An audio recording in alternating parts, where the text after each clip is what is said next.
The Prime Minister has said that the Supreme Court wasn't opposed to Uniform Civil Code and has advocated it several times. Since before independence, there have been calls for a Uniform Civil Code, remember, even during formation of the Constitution. Mr. Masani, Hans Mehta, Amrit Kaur and Renuka Ray were in favour of a Uniform Civil Code. Even Dr. Ambedkar had advocated for it, and Nehru said that groundwork should be laid to get the Uniform Civil Code. Let's take you, in fact, through the history of the UCC and figure out what's the legal way forward to implement this. Let's quickly now go across and open this up to our panel that's joining us live. Dr. G.V. Rao, senior lawyer, is live with us. We also have Savio Rodriguez, founder and editor-in-chief of Goa Chronicle, joining us live. Rajalakshmi Joshi, political analyst, also is joining the broadcast. It must come through debates like this. It must come through understanding. It must come through education and enlightenment and understanding of modern life, modern ways of existence. So therefore, all governments have been reluctant to make it to make it look coercive, and did not do it, did not have the political will and perhaps the mechanism of the manner in which it ought to be implemented. It means that a state looks at a citizen of India as a citizen of India and is not biased or colored because of his religion, which is sometimes what you see through appeasement politics. Secularism is the acceptance of no religion. It is not the acceptance of all religions in matters of governance. That's the fallacy that we've been telling the people of India for a very, very long time, right? So today, when the Uniform Civil Code is taking shape, and it should have been done way back in 1947 when the Constitution was drafted. Rajalakshmi Joshi, simply appeasement politics is what Savio Rodriguez says. Do you agree with him that this is why there is opposition right now to UCC, given the fact that there was unanimity as shown by me at the start of the show? Good afternoon, Uday. And after such a brilliant explanation by Dr. Rao and even very explicitly put across by Savio also, I think it is quite evident that this Uniform Civil Code was something that actually our forefathers, even the Congress leaders also were in favor of the Uniform Civil Code. Now the question is, why was it not implemented? You know, this actually started, this thing about the Hindu and the Muslim personal laws, they were put into action by the British.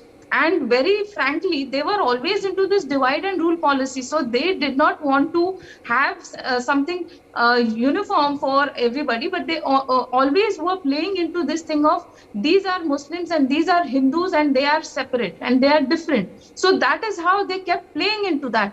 And the sad part is that after independence, even though there was a possibility, no one wanted to take a chance of offending those minorities. They did not want to take a chance of upsetting the sentiments of one particular community. I mean, that was something so unfair to the rights of the Muslim women, because there were a lot of reforms that happened in the Hindu civil code, that happened in the in Hindu societies, but then also the Sikhs and the Jains and the Parsis also were included among them. But then the Christians and the Muslims were exempt from these laws because they were looked at as something distinctly different from the Hindus. But then my question would have been, why were the rights of these Muslim women overlooked so blatantly? Even after all these years, if these Muslim men and even though the people who are supporting them having different personal laws, if they are completely overlooking the fact that they are still following polygamy, that polygamy is something that is permissible by law, and then they have actually no rights of custody after divorce, and also about the inheritance. There is so much of a discrepancy among how the men can behave after divorce and how the women have to forego their inheritance rights in order to be able to seek a divorce, whereas for the men it is so easily available. There is this in fact a lot of them were following instant triple talaq. So this is, I think that especially for the Muslim community, this is something that I think it should have happened right in Act 1947, but then it is obviously because, as Savio has rightly put it, that it was appeasement politics, that they did not want to upset a particular community. And I think that even till today, if people are still actually defending polygamy, it is such a shame. Can you imagine the kind of a mindset or the mentality, or what the woman must be going through in the Muslim family when her husband brings in another wife, and as per Islam, apparently they have to seek the permission of the first wife. But that doesn't really happen in most of these cases, and they just are subjected to all these kind of injustices. Whether it comes to inheritance, whether it comes to child custody, and they have to share the house and the husband with some other women without them actually having given permission. So, now today what is happening is a lot of political parties, they are claiming that this uniform civil code is going to infringe on the rights of a lot of minorities. They keep talking about the tribals who are going to be affected, etc., etc. But what I would suggest is that at least those basic laws which actually pertain to polygamy, which pertain to adoption and to inheritance, at least those things which give the women basic rights, at least those should be amended. And then, maybe we can actually continue with this debate of a uniform civil code. But I think that at least these basic laws, everybody should be open to it, and they should be open to amending them and addressing all these issues very seriously. And, it is such a sad thing that even Prime Minister Rajiv Gandhi ji, in the Shah Banu case, the way he went against even the Supreme Court, this goes to, this is the highest level of appeasement.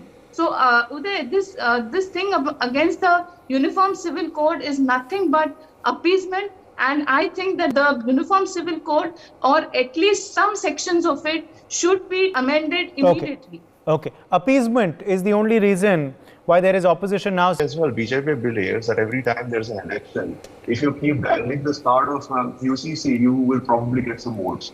And now I think the BJP probably is not so very sure of anything. So they seem to, be in, kind of a mad rush to implement this. But the first question the Honorable Prime Minister ought to be asking himself is, what was he doing for the last 8 years? He could have done that. Dhananjay believes it's not the opposition who is doing politics, it's the BJP. Well, I think political parties will do politics. That's not surprising at all. But the fact of the matter is that with what Mr. Dhananjay needs to understand, that it is about time, whether the Prime Minister has taken 8 years or 9 years, or any government before that has taken time. What is essential in the country is the implementation of the UCC. So it's better late than never, number one. Number two, it is important also for us to understand, and him being a lawyer, I'm sure he understands, he's very articulate, that it is essential for us to not get too much deep into the religious laws,